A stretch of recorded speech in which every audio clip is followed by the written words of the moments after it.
In September 1940, the first merchant ships were sunk by German U-boats off the North Atlantic coast.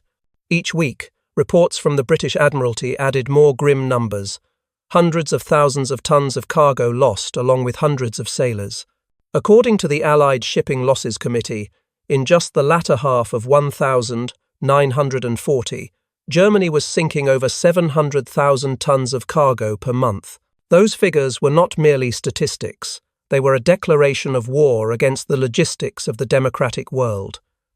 And across that freezing ocean, the United States was still unprepared. At that time, American shipyards operated like a vast handicraft industry. A standard cargo vessel required 230 days to complete, sometimes longer if materials were scarce. The U.S. Maritime Commission Report 1940 noted that the current capacity of the entire American shipbuilding industry is only 1/5 of the minimum needed to sustain Atlantic trade, while Germany was producing U-boats on a monthly cycle. America was still welding hulls as if it were the previous century. Aging yard managers, overlapping procedures, and a defense budget in 1940 amounting to only 1.8% of GDP, lower than any industrial nation at war, reflected the paralysis of an unready nation. In London, the British government began to realise it could not maintain the shipping lanes alone. War Cabinet Minutes, October 1940, reveal that Prime Minister Churchill sent an urgent cable to Washington. "Without ships, we starve. With ships, we fight." That sentence became the unofficial motto of the Lend-Lease program that Roosevelt was conceiving. But to fulfill the promise of the arsenal of democracy, America needed more than words. It needed a revolution in production. In March 1941, the U.S. Congress passed the Lend-Lease Act, authorizing the transfer of ships, tanks, and weapons to Britain without immediate payment. It was a political decision of life and death. Yet the greater problem remained. The United States still lacked the capacity to deliver. In testimony before the Senate Appropriations Committee, Admiral Emory Land, chairman of the Maritime Commission, admitted that, at the current rate, it will take us 10 years to reach the desired output.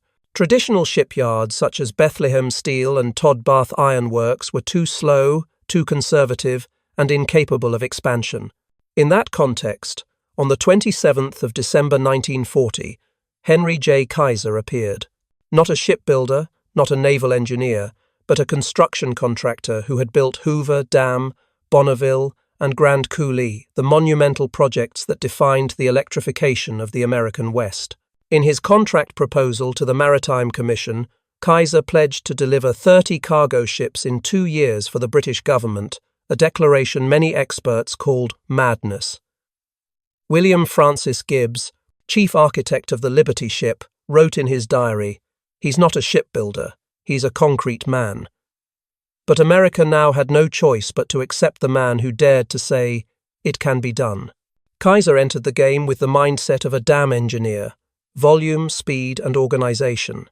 He viewed each ship as an infrastructure project, something that could be broken down, measured, and standardized.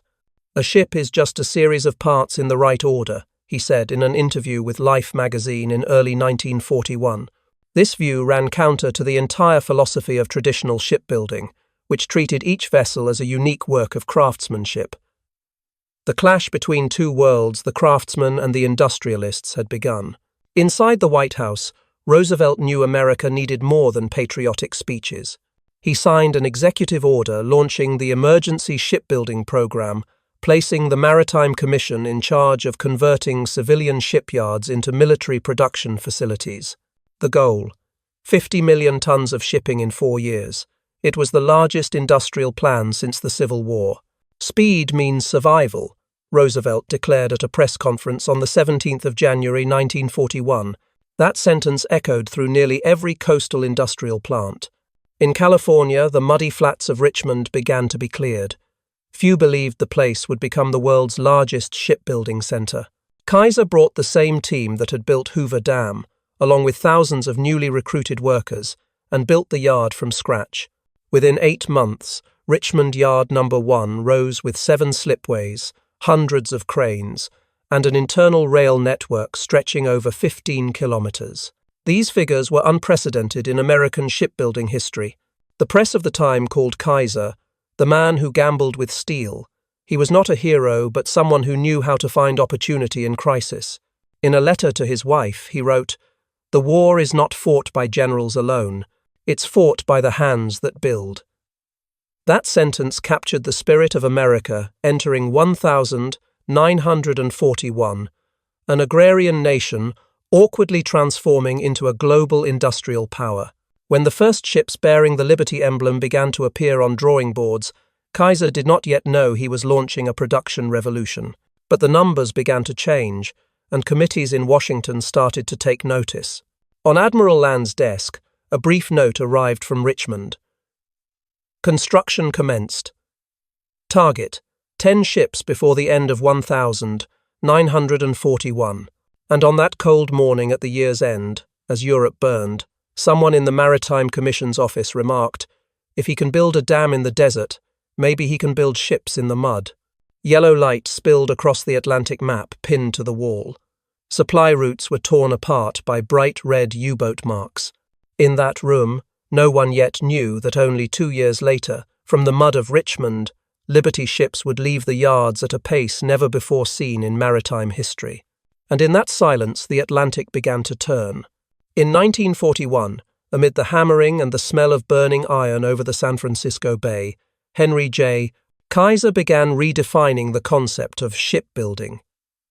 On the same ground still marked by the tire tracks from the Hoover Dam project, he built a different kind of world, not one of concrete, but of steel.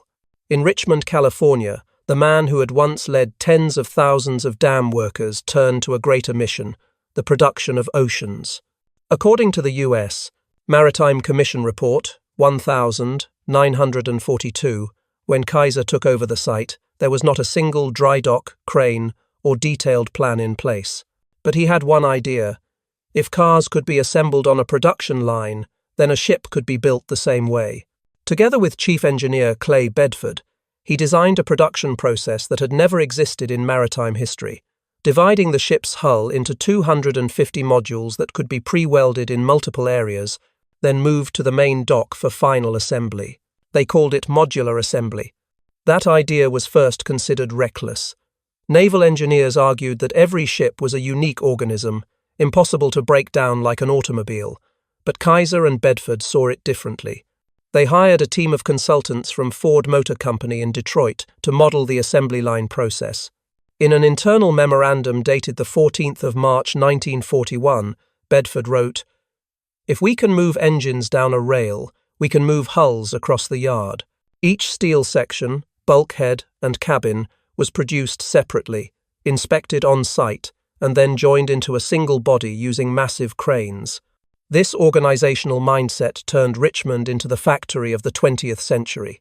Across more than 420 acres, 15 kilometers of internal railway tracks carried modules weighing hundreds of tons from the welding zones to the main dock. The system ran 24 hours a day, in 3 continuous shifts. As dawn broke, thousands of welding sparks flashed from across the workshops, like the neural network of a colossal machine. Every step was standardized by time charts and coded systems, something that, until then, had existed only in the automobile industry. According to the War Production Board early report, 1942, the time required to complete a Liberty ship at Richmond decreased month by month. The first ship took 197 days, the fifth 128 days, the 10th 97 days, and by mid-1942, only 70 days. The numbers stunned the traditional shipbuilding world. A report from the New York Times wrote, "A man who never built ships before is now teaching America how to build oceans." End of. Kaiser understood that to maintain that pace, he had to turn production into a science. He did not manage his yards under the usual report, approve, execute model, but through a method of real-time coordination. Each team had a progress board, and data was updated directly on the shop floor. When a module was completed, a signal was sent to the assembly area to prepare the position. Every time a deviation was recorded and adjusted through short daily meetings. This system was later described by management theorists as a feedback production loop, the forerunner of modern management methods. When asked about his secret, Kaiser replied, "We build ships like farmers harvest wheat. Everyone knows their row."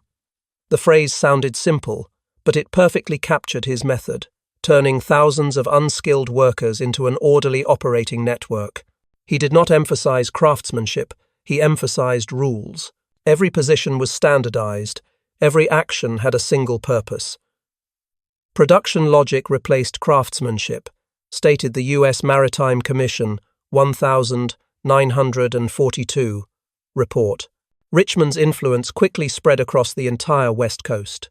Portland, Vancouver, and Seattle began building new facilities following the Kaiser model. Young engineers from General Motors and Boeing came to intern, learning how to organize material flow, how to use parallel cranes, and how to coordinate night shifts. Within 6 months, America had created a shipbuilding belt stretching 1,200 kilometers along the Pacific. Kaiser did not just transform a factory, he transformed the nation's entire production mindset. In a documentary filmed at Richmond in 1941, the camera swept across hundreds of workers standing on steel frames, welding sparks bursting like fireworks. The shift whistle blew, and from the loudspeaker a woman's voice read steadily, "Section 4 completed, Section 7 ready for transfer." In that scene, Kaiser stood still, hard hat in hand, looking down at dock number 2, where massive modules were fitting together at a pace measured in minutes. "This is what organization looks like," he said to Bedford. By late 1941, the numbers spoke louder than any speech. Richmond Yard number 1 alone had delivered 21 ships before the year's end. On average, a ship was completed every 70 days, while traditional yards took nearly half a year. In Washington, Admiral Emory Land reported to Roosevelt, "Kaiser's yards have redefined the limits of shipbuilding. The process itself is now the weapon." On late nights in Richmond, as cranes moved across an orange sky, Kaiser often walked along the docks with a notebook in hand. Every welding sound echoed like the heartbeat of a new industry. He spoke little, but in a short diary found after the war, one handwritten line read, "Speed is mercy. Every hour we save here means one life saved at sea." That was the spirit of the Liberty Assembly Line, not to set records, but to keep one more ship alive across the Atlantic. And in Richmond that year, every steel module was joined not only by electric welds, but by the belief that speed could save lives. And in that belief, a nation learned how to build victory. When the first Liberty ships began to take shape in Richmond, Henry J. Kaiser understood that organizing production was only half the journey. The remaining challenge lay within the very steel skin of the ship, where millions of joints demanded time, manpower, and skills that America simply could not afford in wartime. For hundreds of years, every ship had been held together by rivets. Each steel plate had to be heated, red-hot, pressed tight, and hammered shut. A crew of skilled workers would spend weeks completing just a few meters of hull. According to Bethlehem Shipbuilding Corporation, 1940, a standard Liberty ship required nearly 1 million rivets, equivalent to over 10,000 man-hours devoted solely to riveting. Kaiser looked at those numbers and told engineer Clay Bedford, "If the rivet is the bottleneck, remove the rivet." The solution was electric arc welding, a technique previously used only on a small scale. The British Navy had once banned it in warship construction due to fears of brittle fractures and structural distortion. But to Kaiser, what mattered was speed and scalability. "Welding is the future if we can control it," he said during a technical meeting in May 1941. According to the U.S. Maritime Commission Technical Bulletin, 1942, fully switching to electric welding reduced steel usage by 20%, saved an average of 6,000 man-hours per ship, and eliminated the entire manual riveting stage. This process required new equipment, new standards, and a new mindset. Bedford and the engineering team from Kaiser Industries developed the prefabricated welding station system, welding points divided into groups, each responsible for a specific module of the hull. Electric current was carried through copper cables stretching hundreds of meters, allowing dozens of welds to be made simultaneously. In his report to Washington, Bedford described, "We are no longer building ships one seam at a time, we are building them in parallel." It was precisely this concept of parallel construction that triggered the leap forward. At Richmond, 7 building ways operated simultaneously, each handling a specific phase: main hull, bow, stern, deck, and engine room. When the modules were complete, 100-ton cranes lifted and joined them into the master frame, with welds accurate to the millimeter. This integration reduced the average production cycle from 97 days to 70 days, according to the War Production Summary 1942. In a propaganda film by the Office of Naval Affairs, viewers saw giant steel sections sliding along rails, sparks raining down like meteors. One commentator remarked, "It looked less like shipbuilding, more like manufacturing thunder." Once the first trials succeeded, Kaiser doubled the scale. He ordered thousands of Lincoln and Miller welders, built ultrasonic inspection rooms to detect defects in weld seams, and advanced technology at the time. Stress data were charted to determine optimal welding angles and current speeds. The Richmond Technical Report, 1942, recorded that structural defect rates dropped from 11.2% to 3.6% within just 3 months of implementation. Eliminating rivets not only made ships lighter but also improved fuel efficiency. On average, each Liberty ship consumed 10 tons less oil per year compared to the old design. The difference became palpable in the yard. The hammering of rivets vanished, replaced by the steady hiss of electric arcs. Blue-white light reflected off steel ceilings and shimmered across the bay's surface. A young naval engineer from an inspection team in October 1942 recalled, "You could stand in the dark and still read your notebook from the welding flashes." The atmosphere no longer felt like a shipyard, it felt like a factory producing light. In November 1942, Henry Kaiser decided to attempt the ultimate limit test, to build an entire ship in the shortest possible time. That ship was the SS Robert E. Peary, the 47th vessel at Richmond Yard No. 2. Over 1,000 workers were mobilized across 3 continuous shifts. Every module was pre-welded, pre-tested, and staged for assembly. According to U.S. Maritime Commission records, the process began at 12:01 a.m. on November 8. After 4 days, 15 hours, and 29 minutes, the entire hull, deck, engine room, and cabins were completed. When the ship slid into San Francisco Bay at 3:30 p.m. on November 12, the press and officials present were silent for several seconds. Then, cheers erupted. In the crowd, Vice Admiral Emery Land stood beside Kaiser and exclaimed, "3 millennia of shipbuilding wisdom were overturned in 5 days." That record was immediately entered into the official log. According to the War Production Board Annual Report, 1943, the SS Robert E. Peary demonstrated that prefabrication and full welding could reduce construction time by 96% compared to pre-war methods.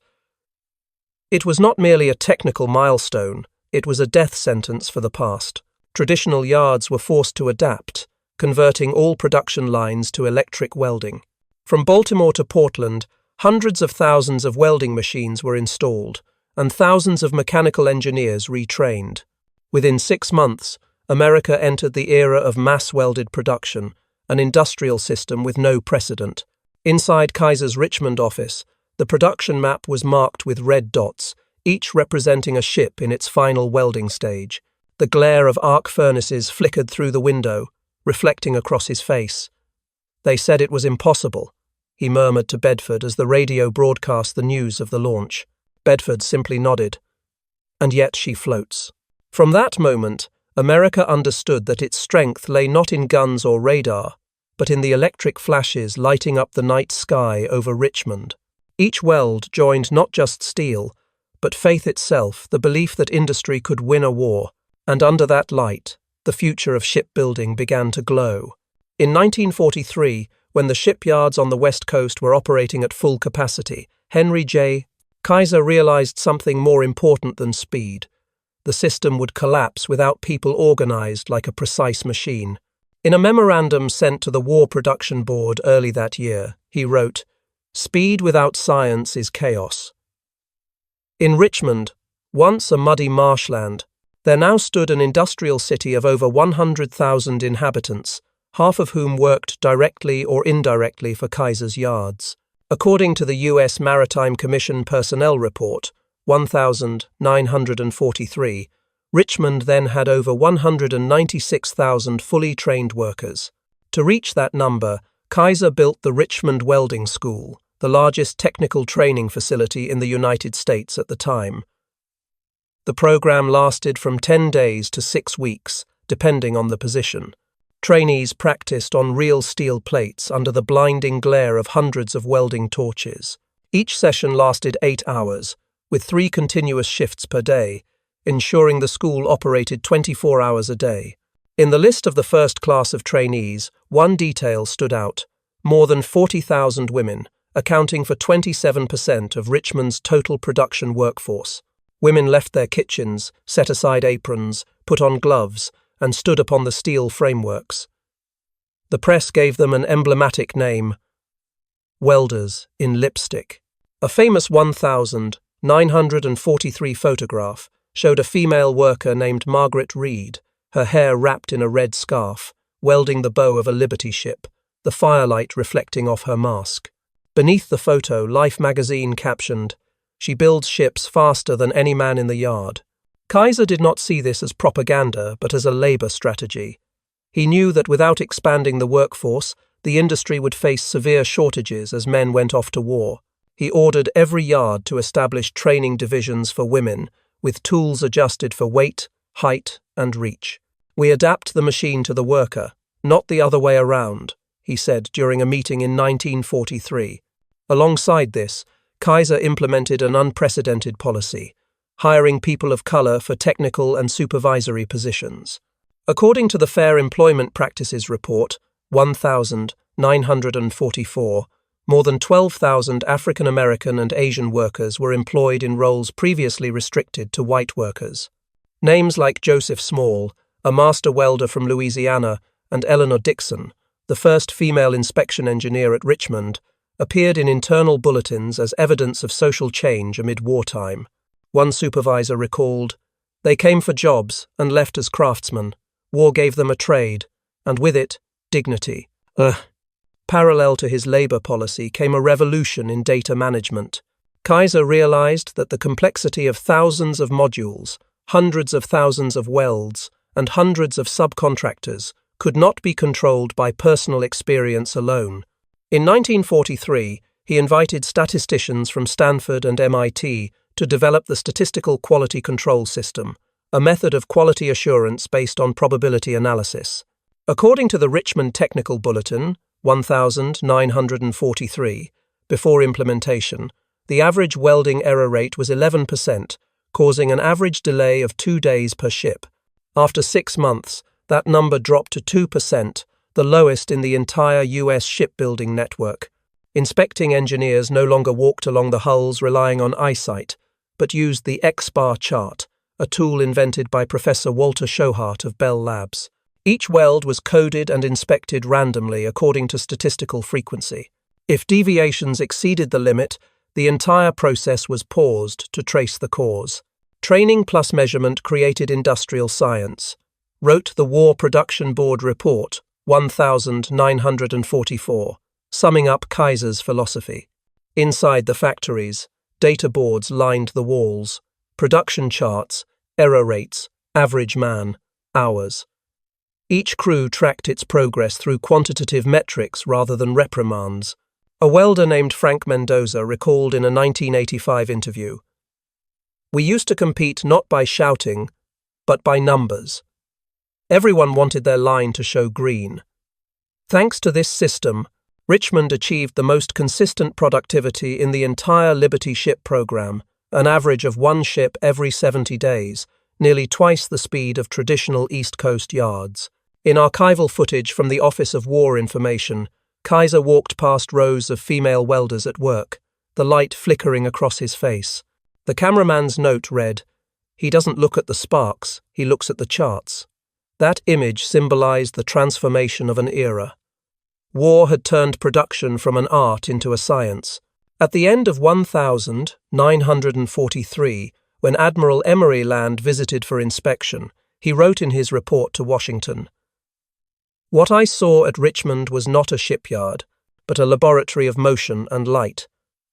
The statement was not meant as flattery, but as acknowledgement of a fact.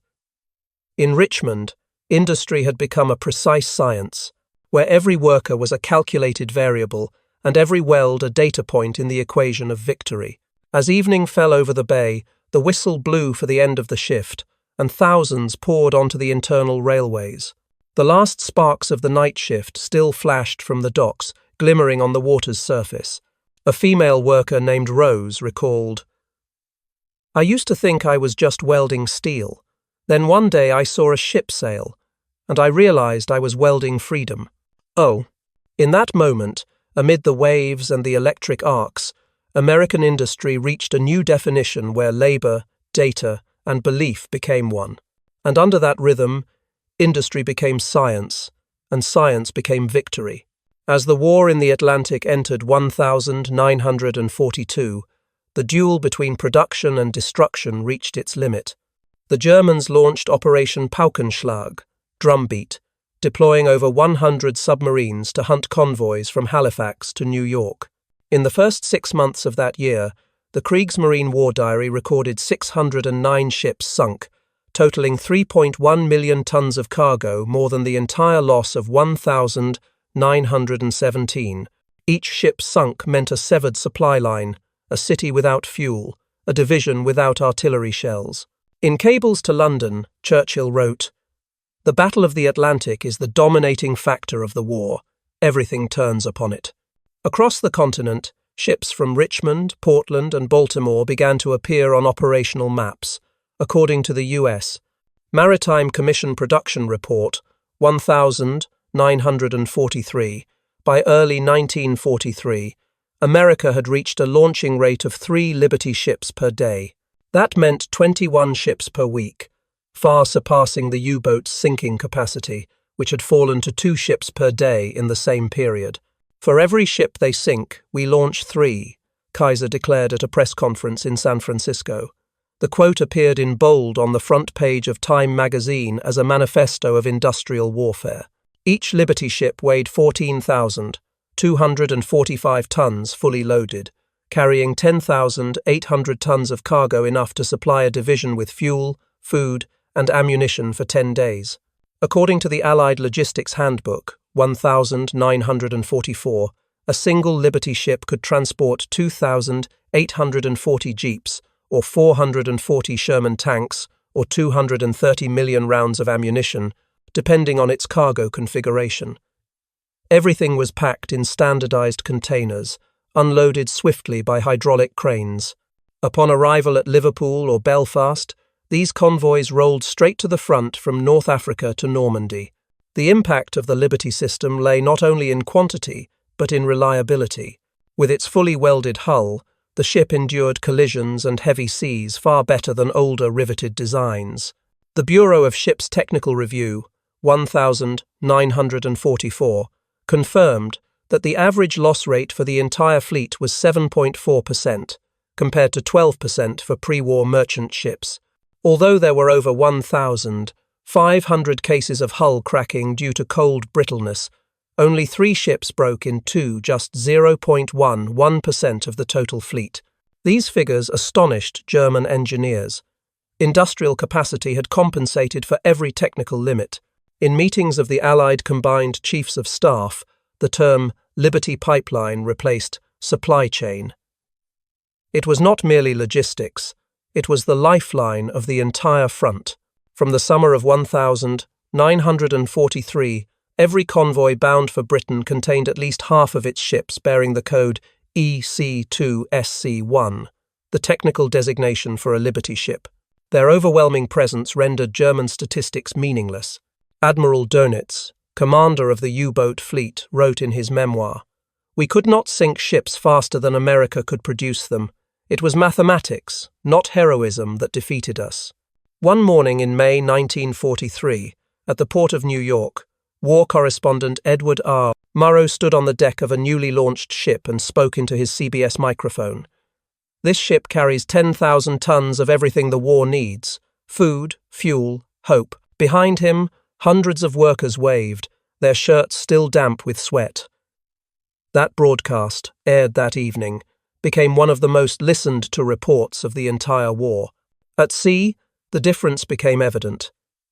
When convoy HX 229 left Halifax with 67 ships in March 1943, 26 of them were Liberties. During the 3-day clash with the U-boat Wolfpacks, only 2 were hit. The Royal Navy after-action report noted, "Welded construction resisted flooding, allowing damaged ships to survive longer." Many sailors recalled that Liberty hulls bent but did not break. A British naval officer said after the battle, "We learned that steel, not skill, was the new armour." According to the Allied Logistics Report, 1944, Liberty ship production shortened the Battle of the Atlantic by at least 8 months, maintaining uninterrupted supply lines. Major operations Torch, Husky, and Overlord all depended on them. During the Normandy invasion, 187 Liberty ships participated directly, delivering 325,000 tons of supplies within the first 3 weeks. These ships could approach shallow shores, open their cargo holds, and unload equipment even at low tide. No Allied operation could have taken place without those welded steel hulls from Richmond. In Washington, logistics maps covered the War Department's walls. Red lines linked ports on the west coast to Australia, India, and Britain. Each glowing dot represented a Liberty ship in motion. Looking out over the Potomac, an officer from the Army Service Forces remarked, "This is what victory looks like. It moves at 11 knots." That sentence, simple yet exact, captured the essence of modern war. Velocity was no longer measured in shells but in production lines. By the end of 1944, the total number of Liberty ships reached 2,400, delivering over 25 million tons of cargo to every theatre of war. The Naval History Division reported that the output of Kaiser's yards alone was sufficient to sustain the entire European campaign without external support. In a telegram to Roosevelt, Admiral Emery Land wrote, "Liberty ships are no longer ships, they are extensions of our armies." One late evening in Richmond, Kaiser stood at the dock, watching the Liberty ships quietly depart. On their hulls, the white letters, "Made in America," shimmered on the water's surface. He said nothing, only watched as the lights on the decks faded into the fog. A ship's horn sounded once, long and low, like the heartbeat of a nation in motion. And in that sound, industry answered war. As the war entered 1944, Henry J. Kaiser was no longer merely the manager of a shipyard, he had become the architect of a national industrial system. The assembly lines in Richmond, Portland, and Vancouver were running smoothly, but he understood that speed could not be sustained if the steel supply chain and the workers' health were not secured. "We are not just building ships, we are building the system that builds them," Kaiser said at a meeting with the War Production Board in February 1944. That mindset carried him beyond the boundaries of the factory and made him the embodiment of what would later be called civilian strategy. The first step was the Fontana Steel Mill, launched in 1,942 inches, California. When the war pushed the Great Lakes steel plants beyond capacity, Kaiser decided to build an independent facility to supply steel for the entire West Coast. According to U.S. War Production Statistics, 1,944, the plant was completed 5 months ahead of schedule, with an annual capacity of 700,000 tons, producing plate steel, beams, and welding alloys for the Richmond and Oregon shipyard systems. For the first time in history, the American shipbuilding industry had achieved self-sufficiency in strategic materials. Archival documents from the Department of Commerce recorded, Fontana removed the last bottleneck of West Coast shipbuilding. Thanks to the closed-loop supply chain, Kaiser could control every stage from metallurgy to final assembly. The system operated on a 3-shift, 24-hour production model, meaning 3 continuous shifts each day, without interruption for even a single hour. Each assembly line had its own coordination group, using minute-by-minute progress tracking. When the night shift ended, the morning shift immediately took over with data updated on-site. As a result, the average labor requirement dropped to 350,000 man-hours per ship, the lowest ever recorded in the entire Liberty ship program. The War Production Board Report, 1945, described it. The yards moved like a single engine. When one piston slowed, another accelerated. At the strategic level, Kaiser understood that human productivity could not be sustained without health. He had witnessed accidents, exhaustion, and welding fume poisoning that forced hundreds of workers to leave their jobs each month. His solution came not from the military or the health department, but from a new model, preventive medical care for all workers. Together with Drs. Limes and 11, Sidney Garfield, Kaiser founded the Kaiser Permanente Health Plan, providing comprehensive medical services for more than 190,000 workers and their families at the shipyards. According to the Public Health Service Report, 1945, Kaiser Permanente operated on the principle of prepaid healthcare. Workers paid a small monthly fee in exchange for free medical treatment within the system. On-site clinics were built right at the yard gates, running 24 hours a day, just like the production lines. They included resident physicians, emergency teams, and rehabilitation units.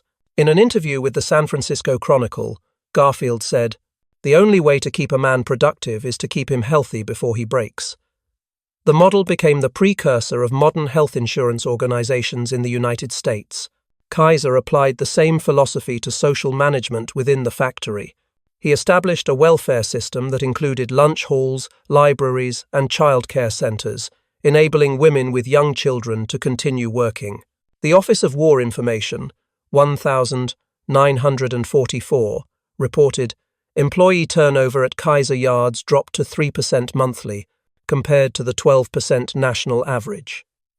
This meant morale and efficiency reached unprecedented levels.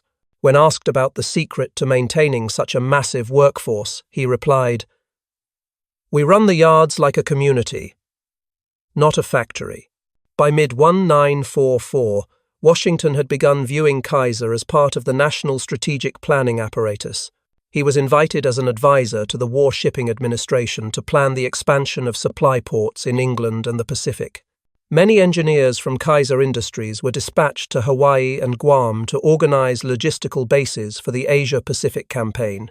The principles he applied in Richmond, time control, data statistics, and decentralization were used almost unchanged in the post-1944 reconstruction program of Pearl Harbor Naval Base.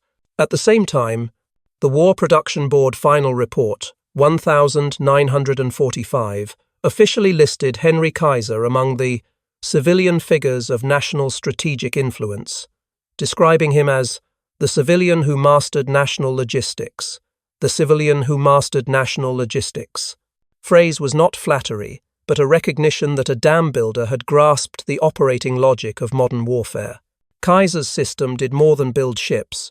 It created a self-sustaining industrial network capable of functioning independently of the military budget. In March 1945, as the war in Europe neared its end, Kaiser visited Richmond for the last time. He walked among the rows of cranes, listening to the familiar rhythm of steel, fire, and labor. Young engineers greeted him as the man who had laid the foundation of American industry. In a meeting with his managers, he said briefly, "We proved that planning can be faster than chaos." That sentence was later engraved on the wall of the Kaiser Permanente headquarters in Oakland. That night, he stood looking out over the bay, where hundreds of Liberty ships lay anchored, waiting to sail. Each bore the name of a university, a poet, or a small town's symbols of democracy and the people's contribution. From afar, the lights reflected across the water into thousands of shimmering fragments. He smiled. Industry was no longer a race for output, but a civilization of organization, a belief that civilian intelligence could lead war toward peace. And in that vision, industry found its strategy, and America found its rhythm. When the guns in Europe fell silent in May 1945, Henry J. Kaiser left Richmond for the last time, quietly. The final ships were still being completed, the hiss of electric welding still echoing across the hot steel decks in the US. Maritime Commission's final report, the numbers stood clear. 2,710 Liberty ships had been built in 4 years, with Kaiser's yards producing 1,490, or 27% of the national total. The average rate was 8 ships per day, a rhythm of production that surpassed every industrial record of the age. Historians would later call it the logistics miracle of the 20th century. But after victory, what Kaiser left behind was not numbers or steel, it was a new way for the world to see industry.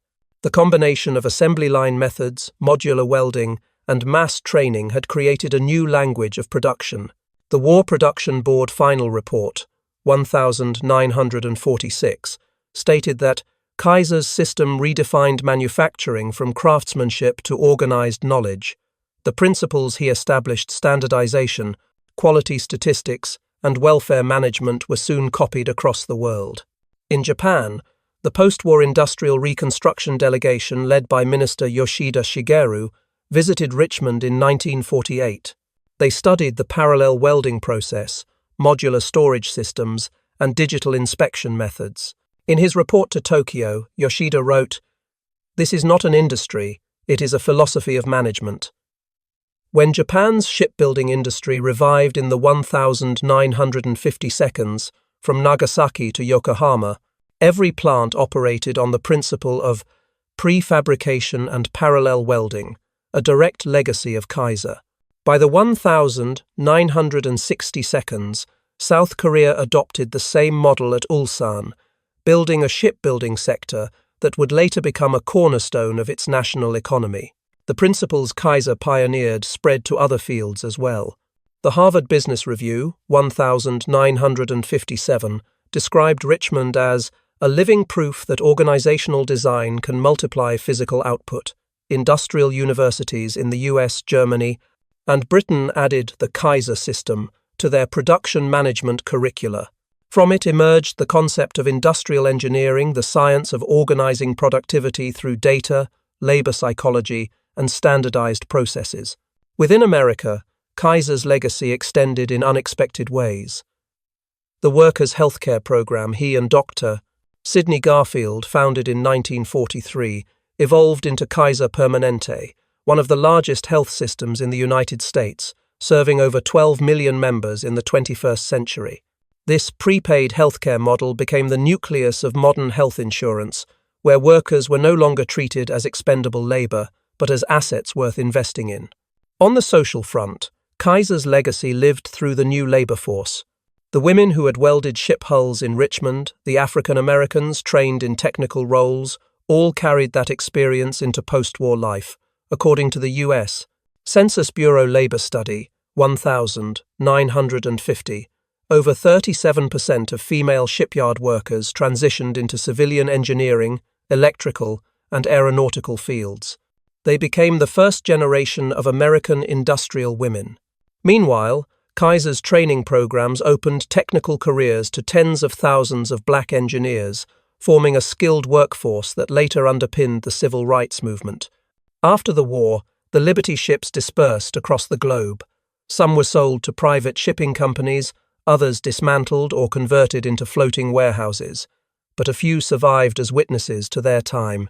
The SS John W. Brown, launched in 1942, remains active as a floating museum in Baltimore. The SS Jeremiah O'Brien, preserved in San Francisco, sailed to Normandy in 1994 for the 50th anniversary of D-Day. The Hellas Liberty, anchored in Piraeus, Greece, stands as a monument to global maritime trade. According to the Maritime Heritage Foundation, only 3 ships remain fully intact, a small fragment of the vast legacy American industry created. Ideologically, Kaiser's greatest legacy was faith in human capability. He proved that a civil engineer could alter the nature of war, that organization and science could outweigh weaponry. In his 1960 memoir, Admiral Chester Nimitz wrote, "We fought across 5,000 miles of ocean, supplied by ships built faster than the enemy could sink them. The war was won not by luck, but by logistics." That acknowledgement marked the final seal on the era Kaiser had inaugurated the age of industry as strategy. As the world entered the Cold War, Kaiser's legacy became the model for modern defense industrial systems. Factories in America, Europe, and the Soviet Union adopted his integration of production, research, and welfare. From shipyards to aircraft plants, traces of Richmond could be found everywhere, the place where humanity first proved that war could be managed through science. In the autumn of 1957, Kaiser returned to San Francisco for the launch of a new oil tanker named Kaiser Permanente. He was old, his hands trembling as he gripped the ceremonial wheel. Behind him, a horn sounded, water sprayed white, and the sunset reflected off the bay. "This," he whispered, "is what belief can build." More than half a century later, when the horn of a Liberty ship sounds during a commemoration, one does not hear steel but the pulse of an idea. That industry, when organized by intellect and conviction, can become the highest form of human strength. And in that legacy, the world learned that progress itself can be built, welded, and launched. The story of Henry J. Kaiser is not merely that of a civil engineer turning dreams into steel, but proof of how organization and intellect can prevail in history's most brutal hour. From the muddy flats of Richmond, he forged a doctrine of production that transformed the where every ship was not just a product of industry, but a symbol of faith that humanity could overcome any limit through collective action. From 1941 to 1945, more than 2,710 Liberty ships crossed the oceans, carrying millions of tons of cargo, sustaining the fronts, and paving the way for the victory of the free world. When the war ended, those ships continued their voyage in commerce, in memory, and in every principle of modern engineering. They remain a reminder that progress does not come from miracles, but from organization, discipline, and faith in human creativity. Thank you for joining us on this journey where history, data, and humanity converge to tell the story of an industrial revolution that shaped the 20th century. Thank you for watching, and we remain committed to bringing you the finest stories. Don't forget to subscribe for more chronicles of history's defining battles.